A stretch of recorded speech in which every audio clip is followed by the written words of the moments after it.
살펴보면서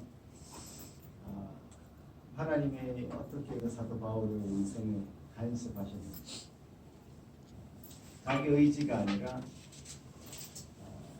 자기 목적을 이루기 위해 살아가는 인생이 아니라 한 인생을 어떻게 잡으셔서 변화시키시고 바꾸셨는가. 그래서 하나님이 그 인생을 끌고 가십니다. 그러니까 사도 바울의 그 변화 자체가 자기 자신이 세운 목표를 이루는 것이 아니었고, 하나님이 원하시는 기회에 그가 붙잡힌 것을 본인이 알았고, 그렇기 때문에 그의 삶은 굉장히 자유로웠어요. 감옥에 갇혀 있어도 자유로웠고, 군인들에 의해서 배에 호송되어서 로마로 가는 그 길에서도 사도 바울은 죽음이라는 것을 두려워하지 않았고, 하나님이 인도하시는 길, 열어가시는 그 길에 자신의 몸을 온전히 맡긴 사람. 지금 로마에서 생활을 오늘 이제 본문에서 엿볼 수 있습니다. 다 전체적으로 세밀하게 알려주지 않아서 우리가 자세하게는 모르지만 그 생활을 엿볼 수 있는데, 어쩜 이렇게 감옥에 갇힐 수밖에 없는 죄인의 몸으로 로마에 갔지만, 그래서 결국 그렇게 해서 형벌을 받아 죽지만 그의 생활이 얼마나 자유롭고, 우리 인생을 여러분도 좀 여러분 인생을 반추해보고 또 돌아보고 하는 시간이 늘 필요할 텐데요. 뭔가 매이지 않고, 그 매인다는 것은 자기 욕심이나 야망이나 자신이 추구하는 어떤 것, 그것에 매이게 되면 그 행동 자체가 자연스럽지 않고 부자연스럽죠. 자유롭지 않습니다. 그러나 하나님이 끌고 가시는 그 길에는 내 의지가 아니야. 하나님이 내를 어떻게 사용하실지 나는 모르겠어. 하지만 나는 언제 그 하나님이 인도하신 길에 내 몸을 맡겨서 하나님 끌고 가시는데 맡기니 운전수가 계시니 나 옆에서 그야말로 조수석에서 자유롭게 좀 그 몸을 맡겨서 기대고 갈 수 있는 그 자유입니다. 우리 인생에서 그것을 맛보면서 살아갈 수 있다면 얼마나 좋을까, 그런 생각을 전체적인 스토리를 통해서, 사도행전 그 길을 전체적인 얘기를 통해서 총평으로 느끼는 것. 오늘 이제 마지막 본문을 보면서 이제 바울의 로마 생활이라고 했는데, 바울이 로마로 그렇게 가고자 했던 그 이유들이 있습니다. 왜 로마를 가고 싶었을까? 로마에는 사도 바울이 가기 전에 이미 교회가 세워져 있었습니다. 그 교회를 세우는 주축이 고린도에서 만났던, 그래서 같이 천막을 같이 짓고 동업을 했던 부부가 있었죠. 이름 기억납니까? 브리스가와 아굴라. 자신과 동업하면서 복음을 전해 듣고, 결국 일뿐만 아니라 그야말로 성경에 있어서도 박식한 사람으로 만들어서, 그래서 성경의 내용을 증거할 수 있고 전파할 수 있는 그런 사람으로 브리스가와 아굴라가 이제 어떤 면에서 제자처럼 키워졌는데요. 원래 브리스가와 아굴라는 로마에 있던 사람인데, 글라우디오 황제 때 다 이제 추방령이 내려져서 다 본국으로 돌아왔죠. 그럴 때 이제 사도 바울을 만난 거였고, 로마를 잘 알던 사람을 다시 보낸 거죠. 보내서 그곳에서 교회를 세워서 하나님 복음을 전달할 수 있는 그런 사람들이 된 것이죠. 그래서 이제 로마서를 보면 그런 내용을 엿볼 수 있는데요. 로마서 16장에 보면 로마서에 대한 로마 교회에 보내는 편지입니다. 로마서가 로마 교회에 보내는 편지인데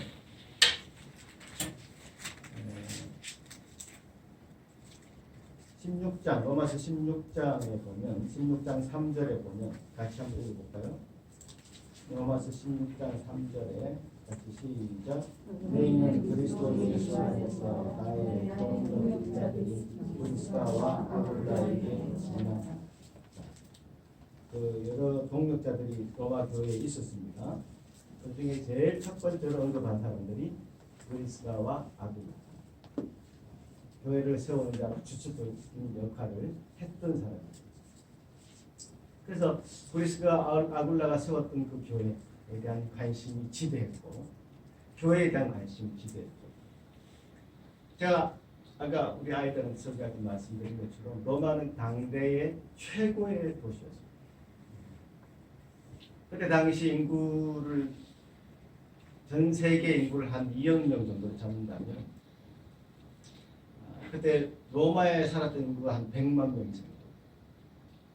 모든 이민족들, 이방 사람 로마로 몰려드는 그런 시대였어요.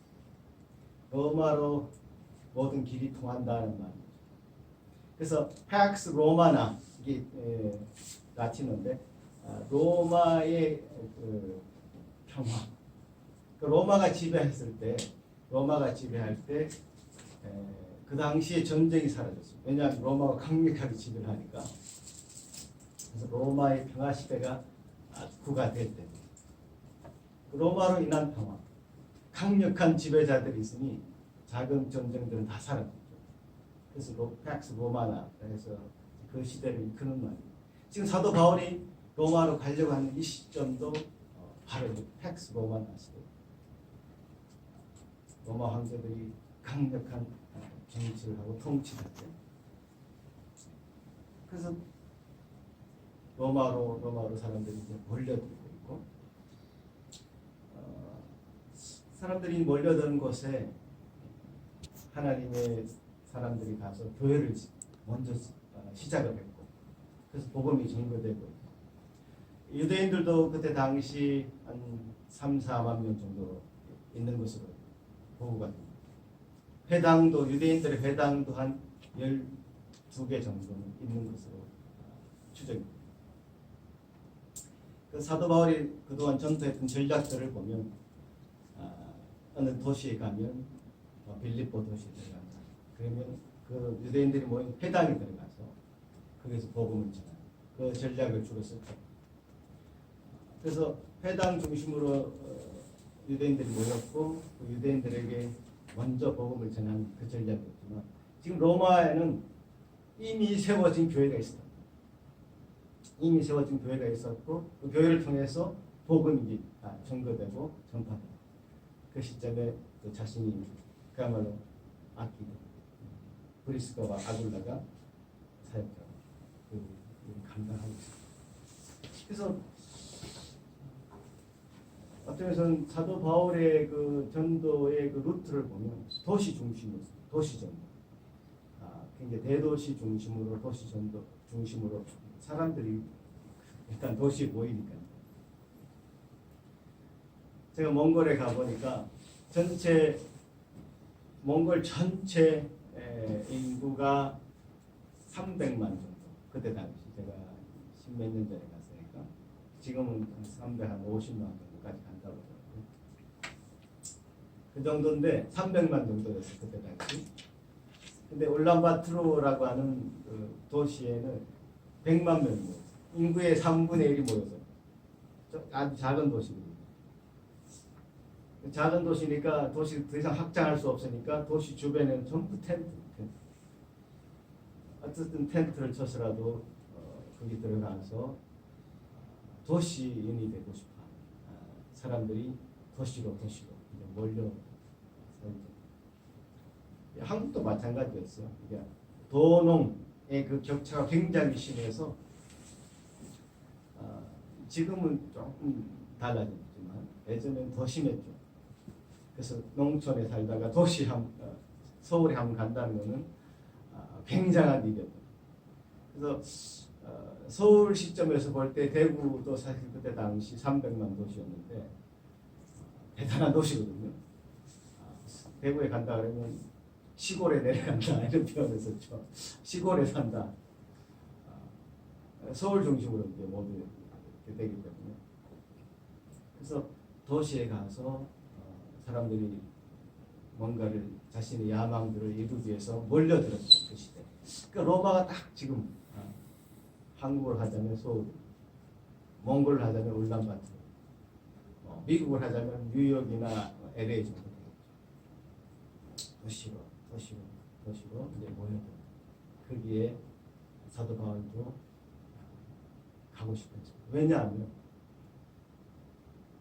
사람이 중요하기 때문에 사람이 그곳에 모여져 있기 때문에 사람에게 복음을 전해야 되기 때문이죠. 그래서 사도 바울이 도시로 가고 싶어하는 로마로 가고 싶어하는 그 얘기를 사도행전 전도 여행을 하면서 계속 언급을 했는데 사도행전 19장 21절 보면 그죠? 다시 한번 읽어보겠습니다. 시작. 이 일이 있음에 바울이 마게도냐와 가야를 거쳐서 예루살렘을 그리고 사마리아로 이르되 내가 거기 갔다가 후에 로마로 보아야 한다. 이렇게 이제 작정을 했죠. 이 예수님도 이 사도 바울의 작정에 이제 컨펌하는 말씀을 로마서 사도행전 23장 11절에 이렇게 말씀하시는 거 볼까요? 시작. 내가 만일에서 바울 곁에서 이르시되 안내하라 내가 예루살렘에서 나의 일을 증언한 것 같이 로마에서도 증언하여야 하리라. 로마에서도 증언하여야 한다. 그래서 로마의 사람들이 모여드는 곳이 굉장한 대도시. 그래서 로마의 영향력이라는 것이 전 세계로 뻗어가는 그 시대에 복음의 핵심을 어떤 것은 공격하는 핵심으로 나아가는 그 시점에 사도 바울이 거기 들어갔다. 그래서 도시 중심 전도가 굉장히 중요한 사도 바울의 전략이었고 그 전략은 사실 예수님이 그렇게 인도를 하신 유럽으로 가게 하셨고 로마로 가게 하십니다. 그 길은 예수님이 그렇게 인도하시는 길이었다. 결국 이제 거기서 로마 지금 좀 별 볼일 없는 어떤 것은 관광 중심의 새치기, 소매치기, 도둑들이 많은 그런 도시로 전락해 있지만 결국 거기서 이제 복음이 어떤 확장되고 복음이 확장되고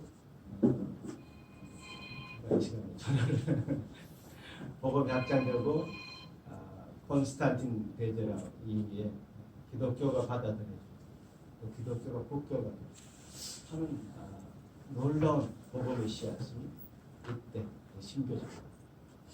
그래서 로마로 인해서 유럽이 기독교화가 되고 복음이 전해지고 유럽의 그 청교도들이 아메리카로 가게 되고 아메리카의 그 청교도들이 사실 선교사로 한국에 왔고 이 전 세계가 그렇게 복음화하는 그런 흐름에 굉장히 중요한 포인트가 바로 사도 바울의 로마 여행이었습니다. 자, 이런 거창한 어떤 것은 거창한 플랜 가운데 사도 바울이 로마에 갔습니다. 사도 바울이 로마에 갔는데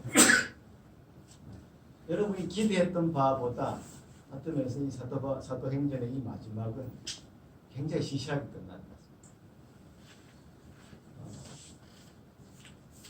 어떤 사도 바울이 로마에 가서 그야말로 시저 황제를 만나서 당대의 최고 권력자인 시저를 만나서 그 앞에 했던 그 총독들한테 복음을 전했던 것처럼 복음도 전하고 그야말로 한판 붙는 그런 것을 상상해 보실 수도 있을 것이고 로마에 가서 그야말로 로마의 그 교회들이 어떻게 성장하는지 그게 하나님 어떻게 인도하시는지를 볼 수 있는 그런 장들이 앞에 열려야 될 것 같은데 그냥 우리가 기대했던 바보다는 훨씬 더 뭐 이렇게 끝나지 이 장이 뭔가 하다가 이제 중단되는 듯한 느낌. 영화가 이제 기승전결이 있는데 뭐 잘 나가다가 기승전까지는 갔는데 결론이 거릿하게 되는 그런 느낌을 지우지 않을 수 없습니다. 굉장히 시시하게 뭔가 사도 바울은 그야말로 감옥은 아니었습니다. 당시에 가택연금 정도 우리가 쉽게 말하자면 자기 새 집 있었고 렌트한 집 있었고 그 집에 군인 한 명을 딸려 보내서 밖에는 잘 못 나가게 하고 감시를 하는 그 가택연금이거든요. 우리 김영삼과 김대중 그런 사람들이 가택연금을 많이 당했죠. 그래서 집에 가둬 놓고 자기 집에 가둬 놓고 누가 오는 것을 말리진 않고 왕래는 좀 하게끔 놔두고 감시한 정도로 감옥 생활했습니다. 그러니까 굉장히 자유를 준 거죠. 그러니까 이렇게 한 배경에는 아마 그 로마로 오는 그 길에 멜리데에서 아주 뭐 죽었다 살아났죠. 그때 율리오라는 그 백부장이 바울을 아주 다르게 봤을 가능성이 많죠. 처음에 바울을 잘 못 믿다가 그래서 바로 말도 듣지 않다가 배가 난파되고 나서 멜리데에서 멜리데 원주민들한테 굉장한 영향력을 미치고 독사에 물렸는데도 죽지도 않아요. 그래서 그들을 추장 보블리오 우리 장인도 아버지도 살려줘. 아주 큰 영향력을 미쳤던 그 행적을 보면서 아마 백부장이 굉장히 감동을 했을 것이고 그래서 로마에 갔으면 굉장히 어떤 우대를 했을 것 같습니다. 그래서 사실 차가운 로마 감옥이 아니라 자신이 셋집을 얻어서 거기서 머물게 하고 사람들도 왕래할 수 있도록 해주는 이런 어떤 특별 대우를 받아요. 그러면서 이제 복음이 어떤 잘 전거될 수 있는 그런 기반은 거기서 마련된 것 같습니다. 근데 그 정도 선에서 이게 사도행전이 마무리된다는 사실입니다. 그 재판이 계속 연기되면서 2년 동안 지금 이태라고 했는데 그 2년이라는 뜻이죠. 2년 정도를 그곳에 머물면서 그야말로 제가 로마 제목을 로마 전도를 하지 않고 로마 생활이라고 했는데 어떤 면에서 그 안에서 생활하는 한 성도의 모습을 사실 우리는 보고 있는 것입니다. 우리는 여기서 이 부분에서 어떤 면에서는 굉장히 인사이트를 얻어야 됩니다. 사도 바울이 이렇게 사도행전이 이렇게 마무리되는 것이 어떤 의도가 있었을까? 어떤 마음으로 이 사도행전의 저자는 성령님의 저자이시죠. 성령님께서는 어떻게 왜 이런 마무리로 우리에게 도전을 던져주십니까? 여기서 우리가 인사이트를 좀 찾아야 돼요. 거기서 평범하게 어떤 면에서는 생활하고 있는 제수의 신세로 감시 감독을 받고 있는 제수의 신세로 평범하게 생활하고 있는 사도 바울의 그 생활. 그 생활은 어쩌면 우리와 똑같은 모습이었을 거다. 우리의 일상이 굉장히 중요하다라는 그 인사이트를 받으시고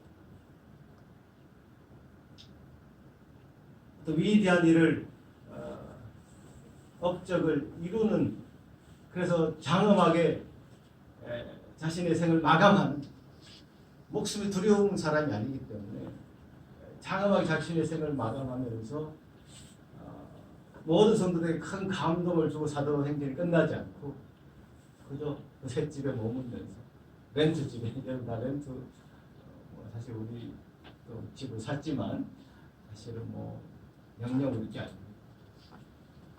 아직 우리 게 아니죠. 은행이죠. 어떤 면에서 렌트 집에 살면서 자신의 생활을 이어가야 돼요. 밥 3끼 하루 먹어야 되고, 그래서 친구들 만나야 되고, 그 생활을 밥을 먹으려면 뭐 해야 됩니까? 돈이 필요한 거 아니에요? 돈을 또 벌어야 되는 것이고, 누가 지원했든지 벌든지 해야 되는 것이고, 그 일반적인 생활을 했을 것입니다. 그 일반적인 생활을 하는 것이 굉장히 중요하다는 겁니다. 사도행전이 그렇게 마무리하고 있기 때문에 우리 그런 인사이트를 놓치지 말아야 돼요. 사도 바울보다 여러분이 덜 중요한 사람이 아니라는 뜻이죠.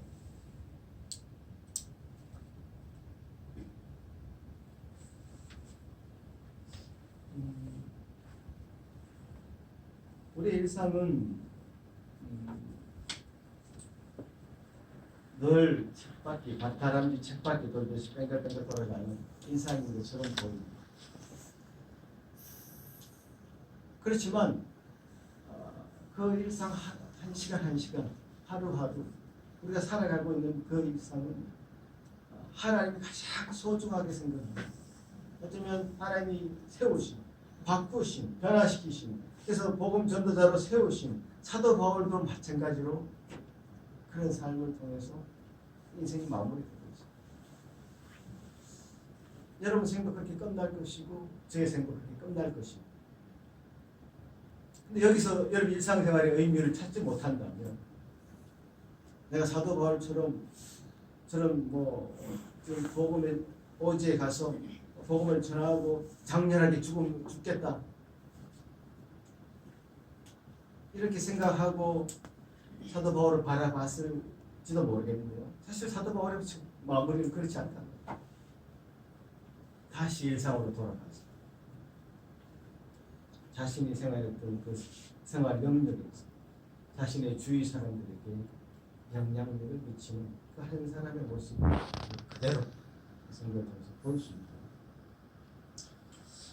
누가복음 16장에 보면요, 찾아서 같이 읽어봤으면 좋겠는데요.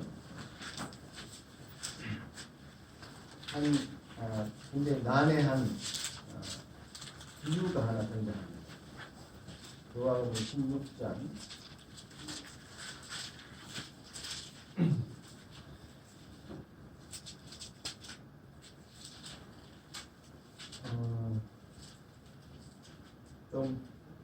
'긴 비유인데요. 16장 1절부터 한 절씩 저도 해보겠습니다. 또한 제자들에게 이르시되 어떤 부자에게 청지기가 있는데 그가 주인의 소유를 낭비한다는 말이 그 주인에게 들린지라. 주인이 그를 불러 이르되 내가 이에게 내가 모든 일을 선하라. 청지기가 속으로 이르되 주인이 내 직분을 빼앗으니 내가 무엇을 할까? 빵을 파자니 힘이 없고 빌어먹자니 부끄럽구나. 내가 너를 알았도다. 이렇게 하는 직분을 빼앗긴 후에 한 사람이 나를 사기집으로 영접하였다. 주인에게 빚진 자를 일일이 불러다가 먼저 온 자에게 이르되 내가 내 주인에게 얼마나 빚졌느냐. 말하되 이를 100만 원이냐. 여기 내 신선을 가지고 관리하지 않고. 또 다른 얘기 이르되 너는 얼마나 빚졌느냐. 이르되 밀 100석이니이다. 이르되 여기 내 정수를 가지고 80이라 쓰라 하였느니라. 주인이 이를 옳지 않은 청지기가 이를 주인에게 하심으로 칭찬하였으니 이 세대의 아들들이 자기 시대에 있어서는 빛의 아들들보다 더 지혜로우니라. 내가 너에게 말하노니 불의의 제물로 친구를 속이라. 그리하면 그 제물이 없어질 때에 그들이 너희를 영주할 처소로 영접하리라.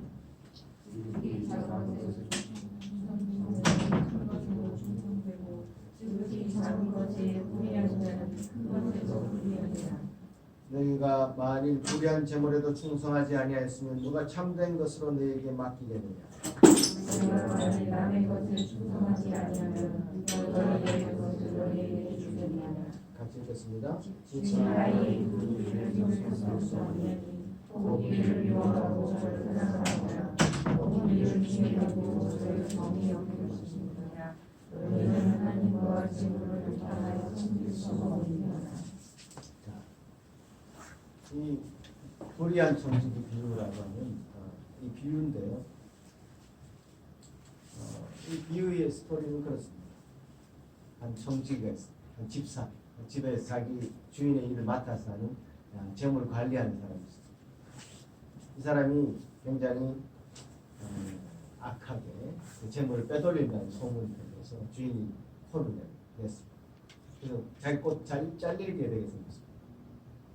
그러니까 이 정직이가 내가 잘리고 나면 어떻게 살지 생각해서 자기 주인의 재산을 빌려간 사람들에게 찾아가서 너 주인한테 100만 원 빌렸지? 지금 한 80만 원이라고 적어. 내가 20만 원 까줄게. 그리고 나중에 자기가 이제 잘리고 나면 그 20만 원을 자기가 갖겠다는 그런 의도죠. 뭐 50만 원 빌린 사람이 30. 단위가 이제 뭐 100만 원에 와닿지 않는데 10억 빌렸다 그러면 10억 빌렸는데 한 2억 까준다 그러면 얼마나 좋겠어. 나중에 또 찾고 하고. 근데 이 악한 짓을 주인의 재산을 더 자기 것으로 빼돌리는 악한 짓을 하는 이 정직에 대해서 그 주인이 칭찬했다는 거예요. 왜 칭찬했을까요? 그러니까 이게 비유기 때문에 이걸 그대로 이제 받아들이면 안 되고 또 이 불의한 재물이란 이 재물이 무엇을 의미할까 이걸 이제 생각을 해야 됩니다.